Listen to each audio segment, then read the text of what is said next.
మహాత్మా జ్యోతిరావు పూలే జయంతి సందర్భంగా పొన్నూరు నియోజకవర్గ కార్యాలయంలో మహాత్మా జ్యోతిరావు పూలే జయంతి సందర్భంగా శాసనసభ్యులు ధూళిపాల నరేంద్ర కుమార్ ఆధ్వర్యంలో ఘనమైన నివాళులు అర్పించారు. మహిళల కోసం బలహీన వర్గాల అభ్యున్నతి ఉద్యమం చేసి వారికి సమాజంలో గుర్తింపు తీసుకొచ్చిన గొప్ప వ్యక్తి పూలే అని నరేంద్ర తెలిపారు.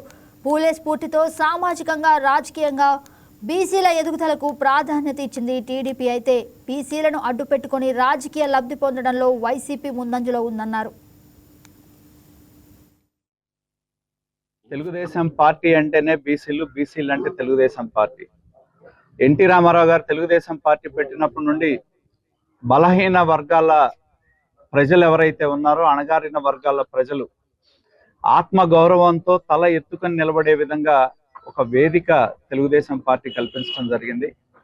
రాజకీయంగా కూడా బలహీన వర్గాల ఎదుగుదలకి తెలుగుదేశం పార్టీ వివిధ కులాల్లో ఉన్న నాయకత్వానికి ప్రాధాన్యత ఇవ్వటం జరిగింది.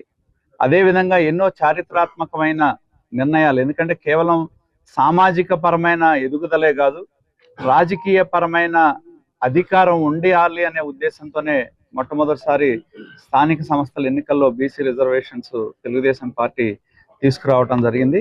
ఎందుకంటే రాజకీయ అధికారం, ఆ వర్గాల ఎదుగుదలకి రాజకీయ అధికారం కూడా ఎంతో అవసరమని నమ్మిన పార్టీ తెలుగుదేశం పార్టీ. అలాగే ఎంతో మంది గొప్ప నాయకులను కూడా తెలుగుదేశం పార్టీ ఆ వర్గాల్లో తయారు చేయటం జరిగిందని చెప్పి కూడా తెలియజేస్తా ఉన్నా.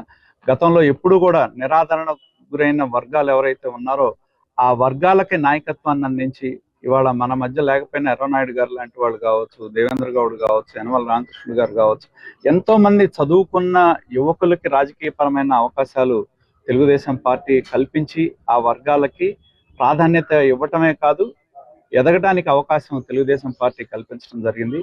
అలాగే చంద్రబాబు నాయుడు గారి యొక్క నేతృత్వంలో ఆత్మ గౌరవంతో పాటు ఆత్మవిశ్వాసంతో ఆ వర్గాలు ముందుకు నడిచే విధంగా ఎన్నో కార్యక్రమాలకి అధికారంలో ఉన్న కాలంలో శ్రీకారం చుట్టడం జరిగింది. ఇవాళ కూడా ఆ వర్గాలకి ప్రాధాన్యతనిచ్చే విధంగా ఇవాళ ప్రభుత్వం నిర్ణయం తీసుకోవడం జరిగిందని చెప్పి కూడా నేను తెలియజేస్తా ఉన్నా. ఎన్నో రకాలైన సంక్షేమ కార్యక్రమాలు అమలు చేయటం, అలాగే ప్రత్యేకించి విద్య మీద దృష్టి పెట్టి